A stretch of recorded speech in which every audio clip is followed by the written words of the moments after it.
कोटा घटाने के लिए कंसल्टेशन पेपर जारी किया है।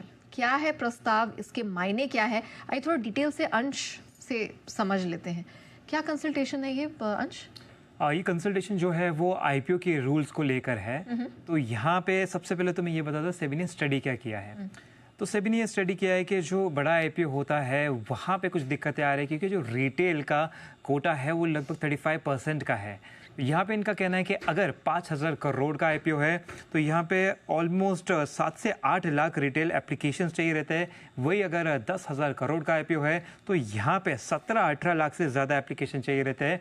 और ऐसे टाइम पे अगर जो बाज़ार है वो थोड़ा सुस्त है या वॉलेटाइल है तो इस तरीके के बाज़ार में इतने सारे रिटेल पार्टिसिपेशन को लाना ज़रा टफ बन जाता है। तो इसके चलते जो सेबी है इसने कुछ रूल्स लाए हैं, कुछ रूल पे प्रस्ताव रखे हैं, मैं वो बता देता हूँ। तो कंसल्टेशन में सबसे पहले तो ये बताया है कि जो भी ये प्रपोजल्स है ये उन आईपीओ के लिए है जिनकी जो साइज़ है 5,000 करोड़ से ज़्यादा की है। और सबसे इम्पॉर्टेंट पहला यहाँ पे प्रस्ताव रखा गया है कि जो रिटेल की पार्टिसिपेशन का कोटा है वो 35% से घटा के 25% कर दिया जाए। वहीं अगर क्यूआईबी कोटा देखें तो जो 50% है इसको बढ़ा के 60% कर दिया जाए। नॉन एंकर क्यूआईबी पोर्शन जो है इसमें म्यूचुअल फंड का रिजर्वेशन पहले 5% था, इसको बढ़ाकर 15% कर दिया जाए। तो एंकर पोर्शन आईपीओ में जो 33% था वो बढ़ाकर अब 40% कर दिया जाए। तो यहाँ पे जो ऑब्जेक्टिव है वो क्लियरली ये है कि बड़े इन्वेस्टर्स आने चाहिए और जो रिटेल के ऊपर डिपेंडेंस है वो ज़रा कम होना चाहिए और जो बड़े बड़े आईपीओ है वो ज़रा स्मूथ और मार्केट फ्रेंडली हो जानी चाहिए। चलिए, तो ये कंसल्टेशन पेपर सेबी ने फिलहाल जारी किया, आगे भी इस डेवलपमेंट पर रखेंगे नज़र। एक स्टॉक है ऊनो मिंडा, जिसमें हम देख रहे हैं कि कुछ रिकवरी आई, ऊपर के लेवल को थोड़ा सस्टेन करता हुआ दिखाई दे रहा है। विश्वेश जी, ज़रा ऊनो मिंडा का चार्ट देखें, बताएं अगर कोई राय है तो। रिलेटिवली स्ट्रॉन्गर चार्ट है कंपेयर टू मार्केट मेरे हिसाब से नेहा जी। और मेरा ये मानना है कि 1030 इसके स्टॉप लॉस से यहाँ पे कॉन्ट्रेरियन बेट लॉन्ग ले सकते हैं।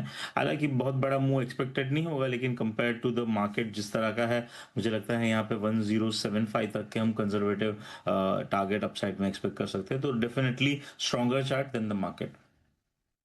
ये है सलाह। देखिए, भारतीय बाज़ारों में इस प्रकार जिस तरह की स्थिति अभी बनी हुई है वो स्थिति नेगेटिव तो है, लेकिन यहाँ से यदि बाज़ार की रिकवरी आती है तो वो रिकवरी एक स्ट्रॉन्ग रिकवरी हो सकती है।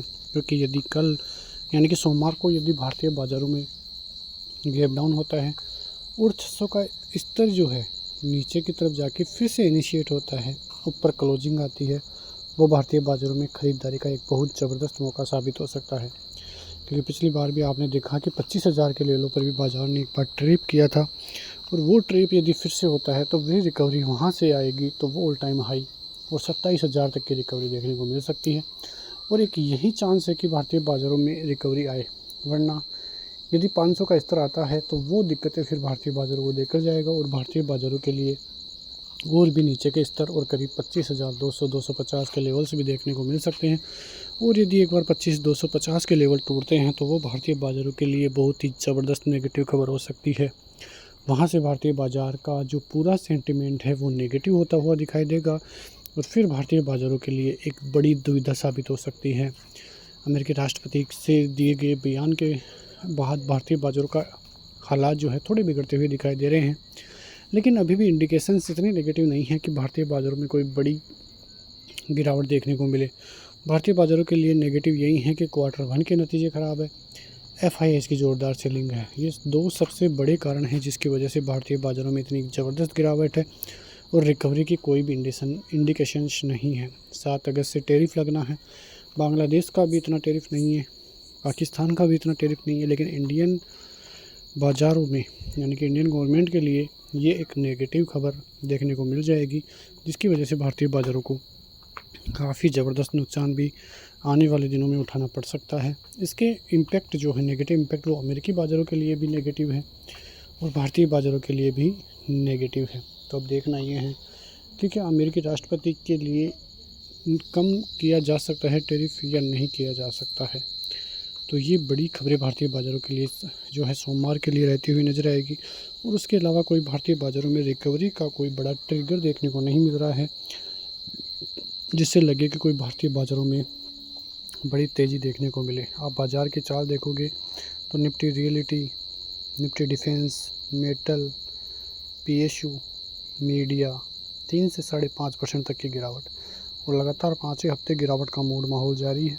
आप देख सकते हैं 1 अगस्त को ही 1% की जो है गिरावट देखने को मिली है और एक ये अगला वीक जो है अभी भी सामने खड़ा है। तो ओवरऑल भारतीय बाज़ारों का सेंटिमेंट जो है नेगेटिव है, लेकिन आने वाले दिनों में हो सकता है कि ये चीज़ें पॉजिटिव देखने को मिले, क्योंकि इंडियन मार्केट एक ऐसा मार्केट है जो उभरता हुआ है और आने वाले दिनों में इंडियन मार्केट जो है ज़बरदस्त तरीके से रिबाउंड करता हुआ दिखाई दे सकता है। मिलते हैं नेक्स्ट वीडियो में, तब तक के लिए जय हिंद।